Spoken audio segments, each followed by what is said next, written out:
high days and events, I tend to be here and want to bring that.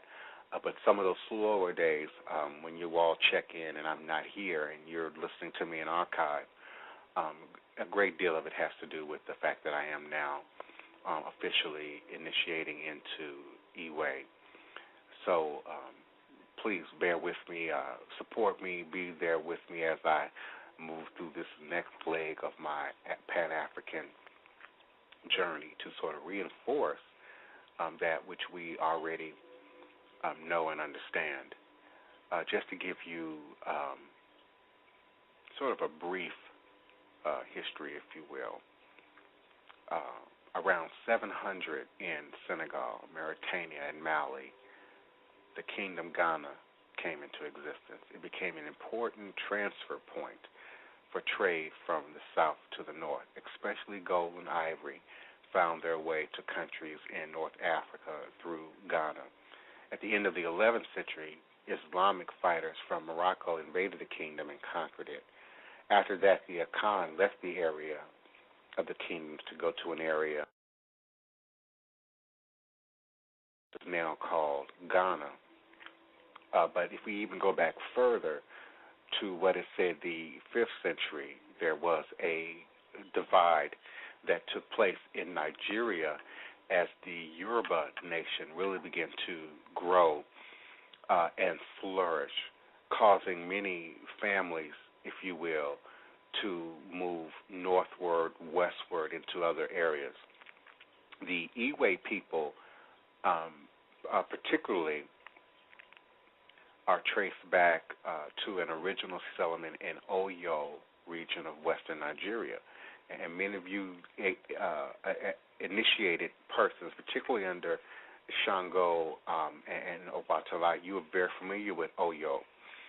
It is thought they migrated to the present home from North Sea, Togo, sometime in the later part of the 17th century. The move is said to be more an escape than a migration from a regime change in the city. Upon first arrival in Natsi or Natso, the current king, Adela Atogle, received them well, but after his death, the successor, Ago Akole, ruled oppressively upon the Ewe. He ordered all of their elders to be killed. It was a genocide. So the city of North Sea was circumscribed by a large defensive wall, which became a barrier to the Ewe devising escape. Upon consultation of the hidden elder, Tegli, the Ewe came up with an extravagant plan of escape. 4 days, the women of the group would moisten the walls in one place during their daily clothes-washing activities.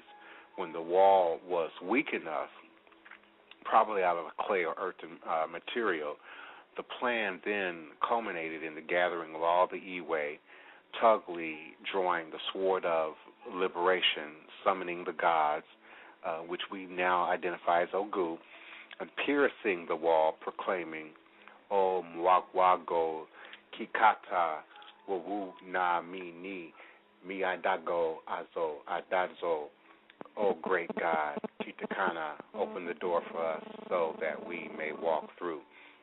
And upon arrival in Ghana, most groups formed villages in coastal regions, the largest being Keta and Laga. Other settlements include Dinu, Afleo, Kedzi, Dezita, and many more. It's my understanding, according to the elder, there are 10 distinct groups now in Ghana, but a great deal of them have their original origin in Oyo region of western Nigeria. So for those who are not fully versed in the traditions, when you hear us talk about Ifa and Yoruba and Setari and Nakomi and you try to make sense of them, look at them more like a family that has a beginning in one place and then begins to grow and bear children and marry out and expand, if you will. So many of these deities cross the water into the Middle with us and made their ways into the Americas. And on a very generalized, surfaced system, we've taken on, well, today is Tuesday, so let's talk about Ogu. We've taken on Ogu, but those of us who are initiated understand that there are many Ogus, many characteristics to the Ogu, many specific paths to the Ogu, based on ethnicity in a very African sense, location, family, if you will, based on family, neighborhood, community. There is often a clan-based ritual practice, and then a community-based ritual practice, and then maybe even now as we move more towards the modern-day era, nationalism as we understand it was not a conceptual structure of community in pre-colonial Africa. But even now, I think in some cases there are even national deities and ritual representations, often reserved for the king and government officials and funerals of high persons of office or stature within the community. So Iwe, Fan, Togo, Benin, Nigeria, Ghana, Cote d'Ivoire, they all have a presence of voodooing within those countries, within those concepts. And depending on who you talk to, you will hear voodoo or voodoo used interchangeably with a specific path or tradition. Again, whether it be from the Ifa or Fan or Iwe or Akan or many of the other diverse constructs within the Pan-African ATR religious experience. When you dedicate yourself to understanding, as you grow and as you learn, it becomes very simplistic to understand. But I find that the further away you are from the core of understanding, if I may say that symbolically, this seems like a jumbled thing of confusion to you, just as is Christianity a jumbled thing of confusion to us, all saying that they speak from the same book, which we know it's not the same book, all saying that they represent the same God, but, you know, having a diversity of Orthodox and Protestant and Evangelical and all Methodists and all these other subcultures, if you will, subunits of understanding within the umbrella of the Christian world. So African-based traditions, if you need to use that as a way of identifying, have a very similar way of developing, particularly when carried across land, across waters, across seas. I am taking calls at area code 347-215-8967, 347-215-8967. If you have a question, comment, or request, please do call in and press the number 1 on your telephone keypad. I will be more than happy to assist you. I will be forward momentarily with more of the Iwe and Voodoo and Ogu and other powerful Hoodoo, New Orleans Voodoo secrets and recipes here on Blog Talk Radio. Remembering that all is indeed and truly a blessing. Ashe.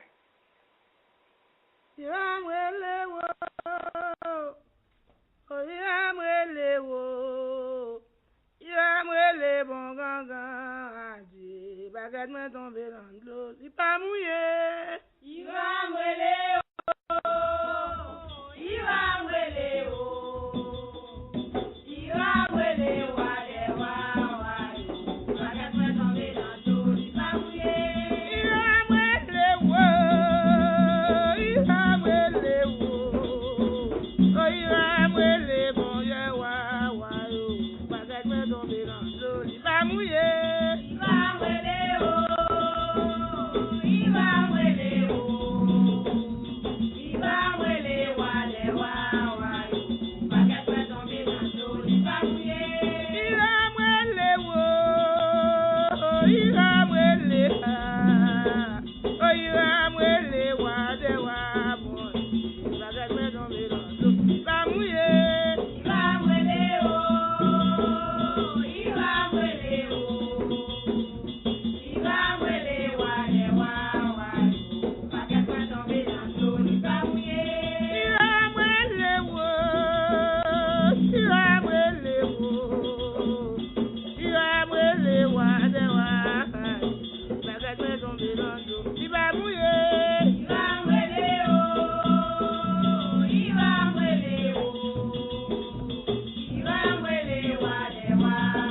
Wale